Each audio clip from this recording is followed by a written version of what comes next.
Couple of business models to explain: global knowledge, in the global market. Some of these have been tried and tested and work.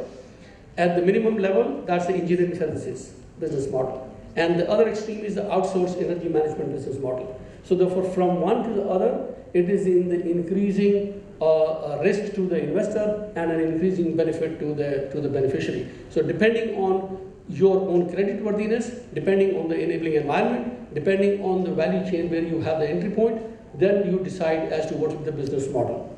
Okay. Let me just skip this one. You've heard this, but this is the one that I'd like you to pay attention to. Some of it that we saw in the previous slides as well. This is the global average passenger and freight transport energy intensities. If you look at the left one, which is the passenger, the top one is air, and the bottom one is railways. So that is the stark difference in terms of energy intensity of passenger transport. If you look at the graph on the right, which is the freight transport intensity, the top one is the light trucks, and the bottom one is the railways.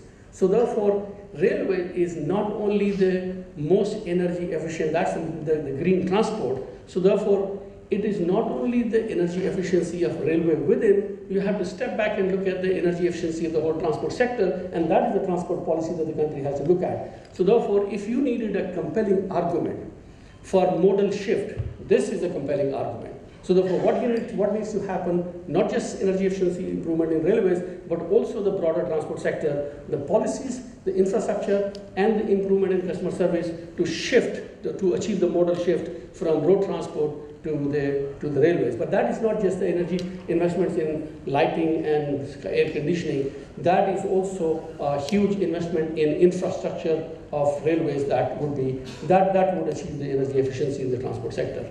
Okay, we had a finance committee of our advisory board. We have a report which is on our website where we have demonstrated that through innovative financing mechanisms, it is possible to raise $120 billion of additional investment every year in the next 5 years, which can then be further ramped up. Two instruments which could be useful for railways: the top one, which is green bonds, and the structures which can blend the DFI money, which is like the World Bank and the ADB and others, how that can be blended with the private sector financing, which is the wealth funds, insurance funds, pension funds, and how can you do that blending, and therefore those are the kind of structures. I'm running out of time, even though I'm trying to speak fast as I can, but we have only 10 minutes. So this is just to give you a very quick overview of green bonds, for example. We had estimated that we'll be able to raise about $35 billion. And in 2014, it went up from 11 to 35 to 36 billion. So therefore, the green bond market is really exploding, and India can definitely benefit from it, not in terms of the rate of interest, but in terms of the volume and the maturities. You can certainly raise more money through the green bonds. This is just the structures where you show the blending of the MDB money, which is the DFI, the World Bank and ADB money. How do you then how do you blend it with the wealth funds and with the other private sector financing? These are the structures that demonstrate. This is all there in our report, which is on our website. So please download it free, and you can get a lot more information on these mechanisms. There are also, this is another one which could be relevant for railways, that if you have several companies investing in small energy efficiency projects, then those can be aggregated and can be offloaded to the market, and what we call as a yield co, that these are post-construction assets which can be clubbed together and offloaded to the market, and you can raise more money. Okay, that's my last slide. This report was issued by the Secretary General and the World Bank President in September, and this is a call for action. Please go to our website and look at that, and you'll get a lot more information. Thank you very much. Energy efficiency, energy intensity, and increasing the share of renewable energy, at the same time enhancing the energy efficiency. Also discussed about the innovative financing solutions associating multilateral agencies as well as private sector. Now we go to the next presentation. Mr. Ravinder Bhan, Executive Director, IPEEC. The subject is supporting energy efficiency in major economies. You can call me the board if you want. I am representing the International Partnership for Energy Efficiency Cooperation. As we know, but that's insufficiently said, energy is a lifeblood in every economy. Without energy, no economic, no human development. This is why energy efficiency is so important. That once we discover some oil reserve, we invest in the drill and we get the energy, and every year that goes, produce oil and energy, right? If you invest in solar power plants, you pay a high cost to make those panels, to put in place those panels, and for the next 20 years, every year that goes, you will produce energy, right? If you put in place an energy efficient policy, like implementing a labeling scheme for appliances in India, every year that goes, you will deliver energy services. So overall, energy efficiency has become a fuel, a very much needed fuel, and it has to be considered as a fuel with some investments, some capacity building, some specific tools, some specific financial mechanism. And at this price, at this cost, then yes, energy efficiency can deliver. Energy efficiency is a very much needed fuel. The world energy demand continues to grow everywhere. No, energy is the lifeblood of any economic and human development. Fluctuation in global energy price, sometimes going up, sometimes going down. Overall, the trend is energy price of conventional energies to go up. Energy generates multiple forms of pollution, among which climate change has become a reality. Just taking climate change alone, we know that compared to the current trend in greenhouse gas emission, we have to move the whole world and every economy on a low carbon path. There are 4 steps to get there. The first step is to change behavior. Behavior in the way we use energy, behavior in the way we think energy. The second part is energy efficiency. And the two combined is called energy conservation. Combining energy efficiency with change of behavior brings absolute reduction in energy demand. Then comes renewable energy or low carbon energy production. And then for a low carbon path, we need improved carbon sinks. This is stopping deforestation. So energy efficiency, according to the IEA and the IPCC, comprise more than 50% of the potential of greenhouse gas reduction worldwide. I now run an international organization called the International Partnership for Energy Efficiency Cooperation. The mission is on its name, like my name. And IPIC has 16 countries, all big countries, big economy. India is one of them. Why do we focus on the G20 country, on the big countries? Because we bring them together. They represent 80% of the world GDP, 80% of the world greenhouse emission, 80% of the world energy consumption, and 80% of the potential for energy savings. The vision of our organization is a world where key national policy makers view energy efficiency as a resource and implement cost-effective policies to promote it. We received a mandate last year from the G20 itself, asking IPIC to coordinate a series of action under the G20 Energy Efficiency Action Plan. This year in Turkey, we deliver on this action plan. The current activities under this action plan are on the following: energy efficiency in buildings, in appliances, in transport, in some vehicles, transport and road vehicles only for the time being. We have a work stream also on finance, how to make sure that the finance community understand what is energy efficiency and see energy efficiency as an investment opportunity more than in the past. We have also a series of collaboration on industrial energy management. There is a series of new tools coming from the ISO, like the ISO 50001, that provide a very interesting framework to deliver energy efficiency. Energy efficiency in electricity generation. We have a specific activity to recognize what are the best technologies and practices, recognizing the top 10s of all the technology worldwide. And we have also some work just on indicators, energy efficiency indicators. Without robust data, good understanding on the statistic of where the energy goes, we cannot put in place the appropriate energy efficiency policy. International collaboration through the IPIC, through the IEA, through the UNC4 comes with a very interesting benefits in terms of energy efficiency. It reduces cost for product testing and design. It facilitates a greater market transparency. It sets common energy efficiency metrics. It enhances prospects for trade and technology transfer. And it reduces costs for developing government and industry programs. This is what international collaboration can bring when properly organized. Railways, companies, and energy. I see 4 major responsibilities for railways. Railways companies, first, they purchase and consume energy. Then railways company produce and distribute energy. Railways company plan and invest in infrastructure that will have massive impact on energy.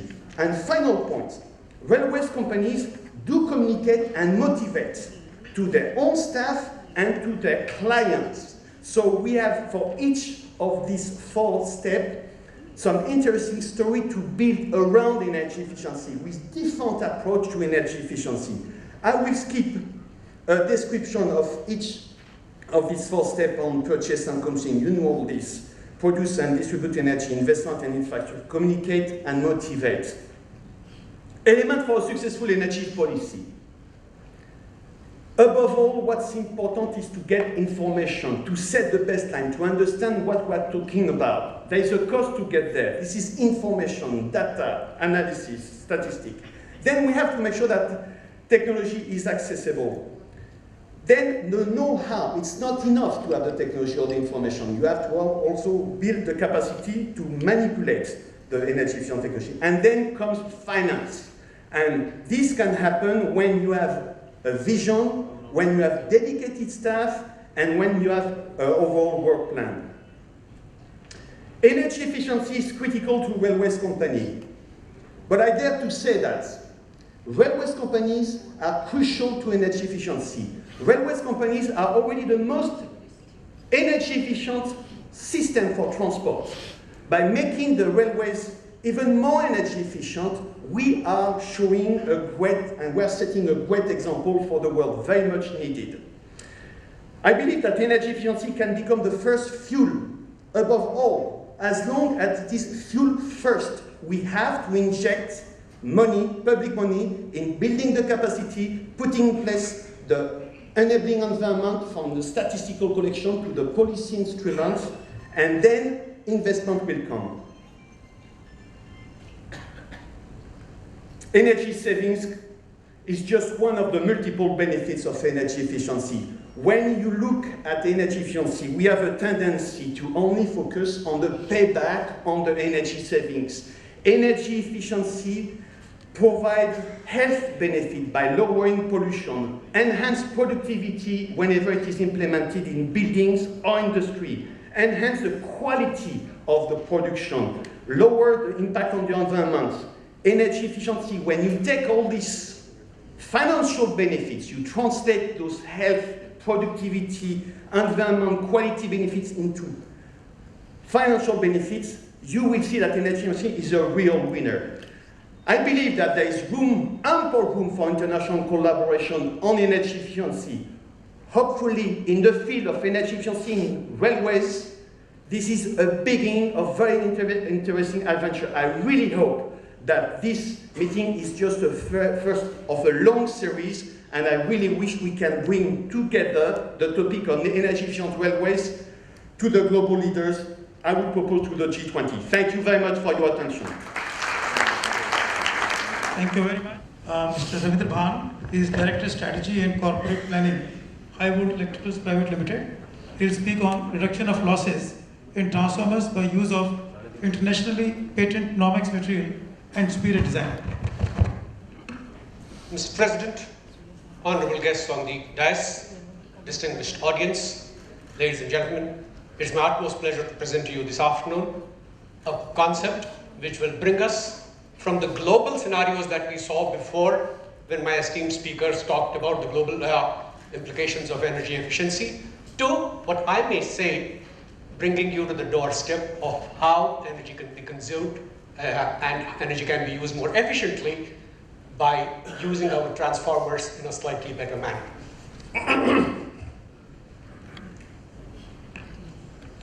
My name is Ravinder Bhan, and this paper is authored by Mr. R.V. Shah and myself. Mr. R.V. Shah is a transformer designer for the last 30 years and has been in the innovation of transformers for all this while. We are an RDSO approved source for manufacture and re-engineering of transformers.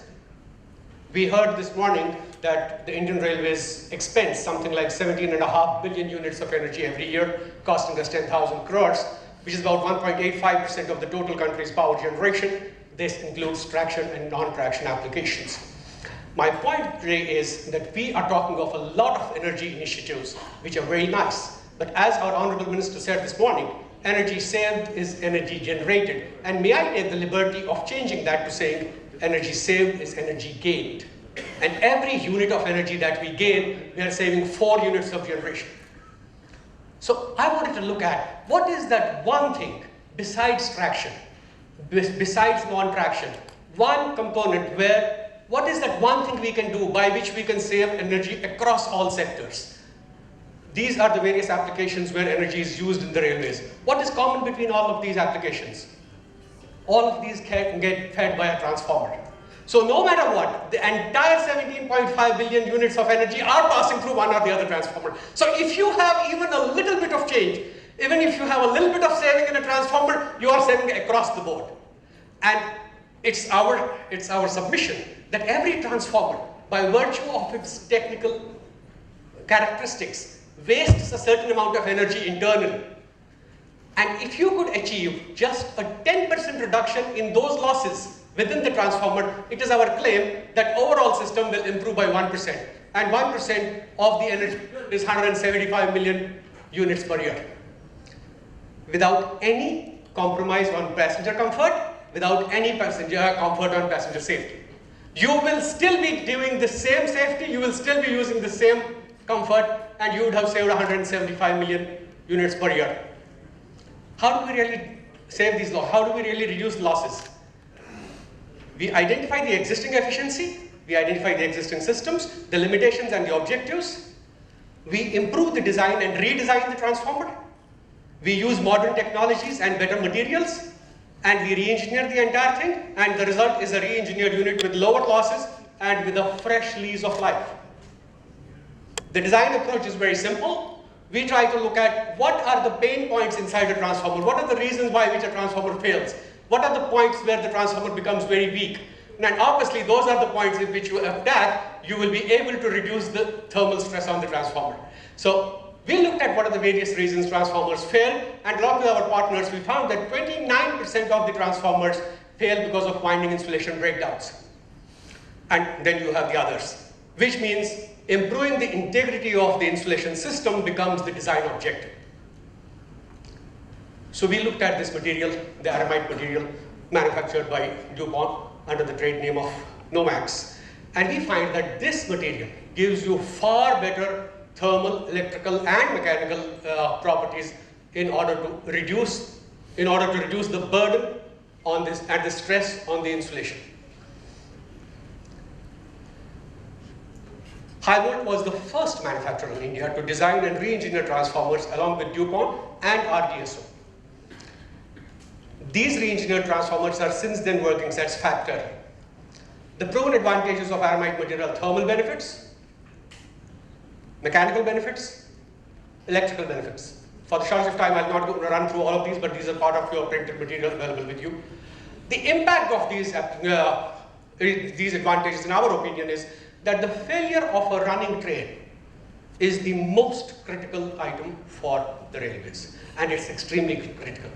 Is there something which can contribute to reduction in the online failures? And that is what happens with aramide material. The thermal benefits result in reduction in losses, which results in lesser thermal stress, resulting in decelerating the aging of insulating materials and hence longer life of the transformer. And the abusability, because of the ability to withstand sudden increase and decrease in the load, the transformer is now able to withstand overloads increases, resulting in higher withstand to abuse. And this reduces the failure in service. Lower losses and increased capacity. These are 2 coins of the same game. Because of reduction, because of the transformer being able to withstand a bigger amount of heavy use, you either can, the same amount of copper can be used to give higher capacity or lower losses. Depending upon the need, you choose the parameter that you like. Traction transformers, I really don't have to explain to you the intricacy of traction transformers, but I need to say that in case of one design, along with RDSO, for the same weight and for the same theory, the output was actually enhanced using unique design and aramide materials, thanks to the cooperation from RDSO and our partners, Duco. Whenever a transformer is failed or aged, you have a re-engineer or a replace option. I'll not spend the time in explaining what is the advantage of the re-engineering system, but in very short terms, it gives you the same transformer size, the same transformer overall envelope, but increased capacity, longer life, reduced losses. Here are 2 cases that we took. The reliability and capacity enhancement of conventional locomotive transformers, 5400 kVA to 6677 kVA for Indian Railways. The project objectives: increase hotel load power by 1080 kVA, strictly maintain the existing transformer dimensional envelopes, improve transformer reliability. The process used: design and engineering team comprising RDSO, high volt, and DuPont developed and implemented an enhanced insulation scheme with aramide paper. The challenge of keeping the overall mechanical envelope was exactly met.